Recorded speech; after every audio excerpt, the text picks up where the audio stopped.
Okay, so I never really make videos like Norris trophy trackers or Calder trophy trackers or, like Hart or Vesna or anything like that. But you know what? I figured since, we're on a new leaf for the channel, we're starting to go back into the YouTube flow, I figured might as well bring this into it. So, the Norris Trophy. It goes out to the best defenseman in the NHL. And there is no doubt in my mind that there is a competition, but not that much, to be entirely honest with you. There is some competition, depending on what fan base you're on. You'll say, oh, this guy deserves it, or oh, this guy deserves it, or oh, this guy's having a solid underrated season, maybe he should have it. Oh, this guy's having a breakout season, maybe he should have it. You see, there really isn't a bad defenseman. There really isn't. Besides Shane Gostisbehere, but anyways, there isn't really a quote unquote bad defenseman. Now look, the Norris is tracked by points. The best offensive defenseman, to be basically honest with you, doesn't track best defenseman. So we're only going to go through the guys who've had the best offensive seasons, and I'm going to include players who have had shortened seasons as well, because although they played shortened, they still played fairly well. And I'm going to include some players who won the Norris in past years, like Yossi, Hedman, and then I put in guys that I think are going to win it in the future, Mccarr, Fox, other guys, people like that. And then I have the main Norris people and, all that. So anyways, let's get into that. Now, first off, if you are new to the channel and you would like to consider subscribing, I say it in every video, but that would actually mean a lot to me. And also, if you want to go follow my other socials, which is kind of what else I wanted to do. My Twitter is down below, at Nerd97B. That's how you will know whether or not I will be posting content. I don't think I'll post something tomorrow. I want to work on schoolwork. It's state testing week, and I'm not in that. So I have the week off so I can make videos at times like these. So, but I need to do some schoolwork tomorrow. So, Twitter is where you find whether or not I'm going to post videos. Instagram, personal life. If you want to find my thoughts on other topics that I don't discuss in YouTube videos, that's an option as well. I'm also on Titkok. That's down below as well. I don't really tend to care about that much, although I have more followers on there than I do here. But, yeah, that's down below if you want to. And then the Discord is as well. We're slowly growing that to a point where it can be relevant. So, we're going to keep developing that. And, yeah, that's basically it. I don't really have anything else to say. Let's get into who will win the Norris. I have about 20 defensemen in 2021. So first off, let's talk about some of the defensemen that I have on this list who are basically the running 3, 4, 5, however many people. First off is Adam Fox. There is no surprise. I think everyone who saw the thumbnail, everyone who saw the title of the video, everyone who, predicted my future, everyone knew that Adam Fox was going to be at number 1 on this list. 52 games played, 5 goals, 42 assists, and 45 points. In a shortened season, that is very good. He can make his own plays. He's not a goal scorer. He's a passer. And you know what? He's feeding pucks to guys like Zibanejad and Panarin and Lafreniere and, guys on that team who need to get fed the puck and they'll score. And you know what? That's how it's going to run in New York, and that's how Adam Fox is going to become a Norris winning defenseman through his assists. He doesn't get that many goals, but nonetheless, he's still a pretty good Norris caliber defenseman. And do I think he's going to win it this year? Absolutely. I think he's the front runner for it. And you got guys behind him you can argue, but I think Fox, with how he's played this season, how much he's been buzzing throughout the past couple of weeks, he can't not win it. Now, number 2. Number 2 is, actually, these aren't in any specific order besides number 1. So it's Adam Fox, and then I have Jacob Chychrun. Jacob Chychrun of the Arizona Coyotes. The reason why the reason why he's not talked about at all is because he plays for the Arizona Coyotes. And that is what makes him underrated. 52 games played, 17 goals. 17. The closest is Darnell Nurse with 15. He leads in that marker by a lot. 17 goals, 21 assists for 38 points. Although he doesn't have 40 points, he has an insane slap shot. We saw that last night if you watched the Kings game. He has an insane wrist shot as well. And he's a pretty remarkable passer when you look at it. He is a pretty damn good passer when you look at his ways. He can set up plays correctly. He reminds me of Adam Fox a little bit, but he's a lot taller and a lot more tougher, I guess, per se. So I think that he's definitely going to be at least a top 5 for Norris this season. I don't know, top 3. He's definitely not winning it. I would be kind of surprised if Checker won the Norris. He's definitely that, but I think the goals is what really puts him in that column for a Norris defenseman. Here's one that's pretty obvious, and I think people are going to have him in the top 3 and top 5 at least as well. Victor Hedman. Victor Hedman with 52 games played, 9 goals, 35 assists for 44 points. Now, look, he is close to Adam Fox, but relatively he hasn't been as red hot and as good as Adam Fox, I guess you can say. So, I think Hedman will absolutely be in that top 3 as a Norris defenseman. Does he win it? I don't think so. I will not be happy at all if he wins it, because I think there's guys like Fox and Chychrun and other guys that I have on this list who were relatively better than Hedman outside of the points percentage this season. Up next, we have Kale Mccarr. Now, Kale Mccarr, look, he's not winning it, but I thought I'd throw him in here because he is a defenseman and he's definitely gonna win some. When he gets healthy, he will win at least a couple of Norrises in the next couple of years. 37 games played, 6 goals, 32 assists for 38 points. In a shortened season due to injuries, he's been pretty well. He has been pretty dang good when you look at it. I mean, you still have over a point per game in the amount of games he played. That's impressive. So I think, he definitely should get a little bit of conversation, but I think the guys who are playing full seasons will absolutely get that margin a lot better.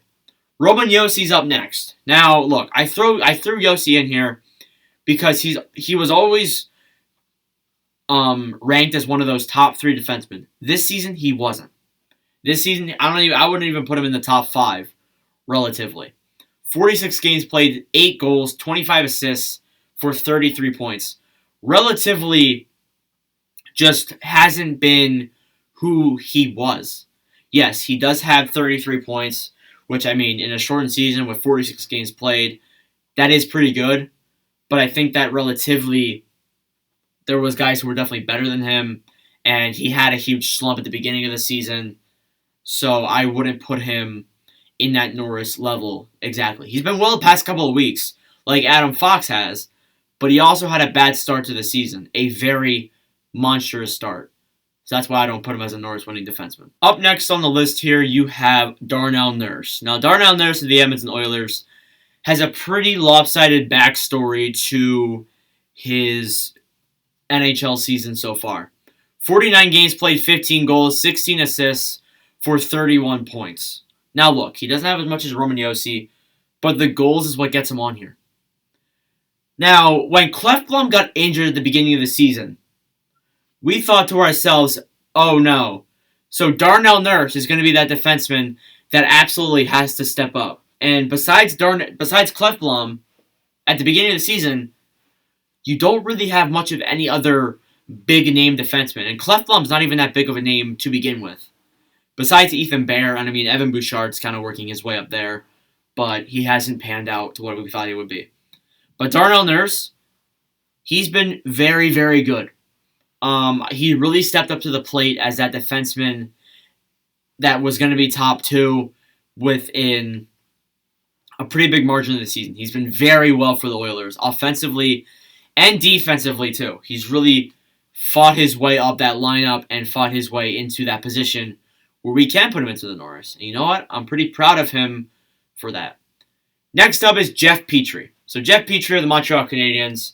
I know there's a lot of North Division goaltenders in here. I kind of tried to level it out a little bit. Some of you will argue are you guys who are not even in here. We'll get into that later, though. 50 games played, 12 goals, 25 assists for 37 points. Now, look, he's been a very good defenseman offensively. Defensively, he's been okay, but he hasn't really been that one that has stepped up to the plate exactly as a Montreal Canadian. I think he's done pretty well to get him into this Norris conversation, but he's not one that's going to win it. I would put a lot of defensemen that I have here over him, absolutely. Next up, I have Chris Letang. Letang with 51 games played, 7 goals, 34 assists for 41 points. Relatively well season for him. Pretty underrated, to be honest. He's definitely been a fighter. He's been that tough and grit defenseman that we've seen.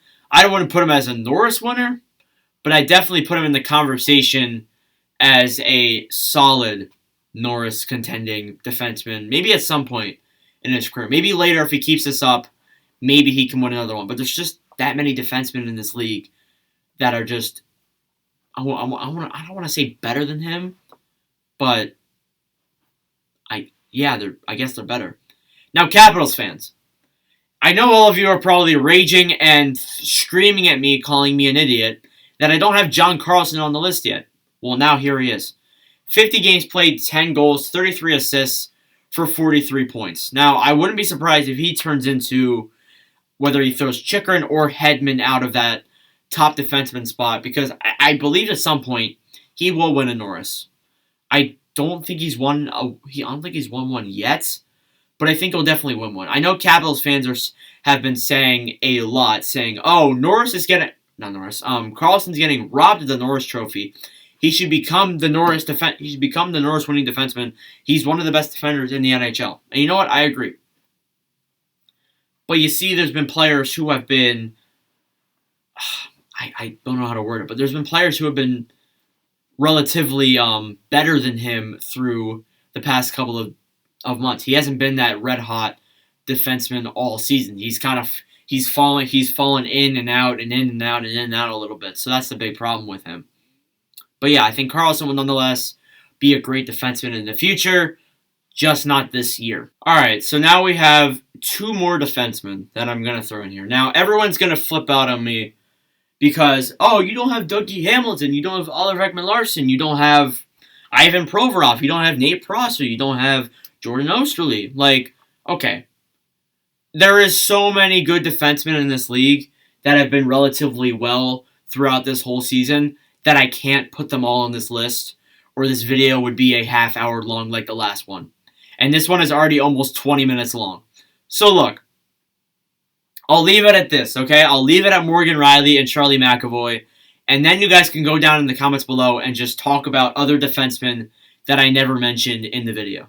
So Morgan Rielly, 51 games played, 5 goals, 29 assists for 34 points. Kind of not really. He's been the best defenseman for Toronto, I personally think, but he hasn't been exactly a Norris caliber defenseman this season. Maybe the playoffs will change that. Maybe after the playoffs we'll think to ourselves, oh, Morgan Rielly's that Norris winning defenseman. But the problem is, though, they don't vote the playoffs into this. So that's kind of the big problem when it comes to this, or else we probably would have seen a lot of different players win the Norris last season and the season before if playoffs were included. But yeah, I don't think Rielly's a Norris winning defenseman this season, but nonetheless, he has been very good for Toronto. Last of all, I have Charlie McAvoy, who was ranked as a top 5 defenseman in the NHL. 47 games played, 4 goals, 23 assists for 27 points. Now, look, he's fallen off. And him being relied on to be Boston's top defenseman with Matt Grzelcyk, I don't blame him. I really don't. I don't think his job anymore is to play offensively as he was in the past in his career.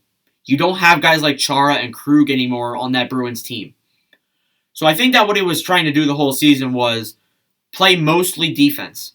Don't get too aggressive into those offense. And that's why he doesn't have relatively as much offense as he would in maybe a full season. So, Bruins fans, you can say, oh, McAvoy can be a top 5 defenseman. Maybe he can be. Maybe next season he becomes one. But just this season, it just hasn't really been relatively it. Now we go back to this. everyone's going to yell at me and be like, oh, you forgot Dougie Hamilton, you forgot Adam Pelech, Ryan Pulock, you forgot Tony DeAngelo, you forgot Carey Price, you forgot Nate Prosser, like, you forgot a bunch of other guys, Nordic. Look, I could continue this list for months and months and months and months and years and years and years and years. And you know what? We could throw so many defensemen onto this list from Carolina, Anaheim, Arizona, Boston, Buffalo, Los Angeles, Minnesota, Montreal. We could throw in so many defensemen onto this list that we could just be here for absolutely forever. And you know what? I try to make these videos as short as possible, but give my full opinion on them. And personally, I think that with a trophy like the Norris, it is a very competitive trophy because there is a lot of good defensemen in the NHL. And that's what people don't realize. There really isn't a relatively bad defenseman defensively. So let me know your thoughts in the comments below. Thank you all for watching. And if there's anyone that I forgot, please let me know below. I know everyone's going to rage about Dougie Hamilton and Pelech and Pulock and how underrated all of those guys are and how I forgot a lot of other guys. Let me know your thoughts in the comments below. Let me know what guys I missed below. Thank you all for watching. For our support, please subscribe. We are only, I think, a little bit over 20 subscribers away from 800, so I really appreciate it if you want to went over and hit that subscribe button. And yeah, playoffs are coming up. Season's almost over. We only need like 4 more teams to clinch the playoffs. I'm looking at my standings list right here. 4, 8. We only have 5 teams left who are still in the race or haven't clinched a playoff spot yet. So thank you all for watching, for all your support, and I'll see you guys in the next video.